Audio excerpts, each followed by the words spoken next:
বিরাজ রক্ষার্থে কারা কাজ করেছে?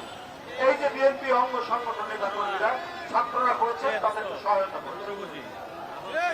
বন্ধুরা আমার, এই জন্যই যে আমরা আন্দোলনের মধ্যে দিয়ে একটা ঐক্যবদ্ধ শক্তি আমরা তৈরি হয়েছিলাম। কিন্তু সরকার গঠনের পর মনে হল কোন একটি বিশেষ গোষ্ঠীর সরকার। এখানে যে আমাদের এত ছেলের রক্ত ছড়ল, তাদের দেহ রাজপথে লুটিয়ে পড়ল, এইটার কি কোনো দাম নেই? কিন্তু আপনারা যা করতে চাইলেন আমরা অনেকটা তার বিরোধিতা করলাম। মব কালচার, মব সৃষ্টি করে এটা আমরা মানতে পারি। এটা আন্দোলনের শক্তির একটি সরকার, ডক্টর ইউনূসের সরকারের সময় কেন এই কালচারটি প্রতিষ্ঠিত হবে?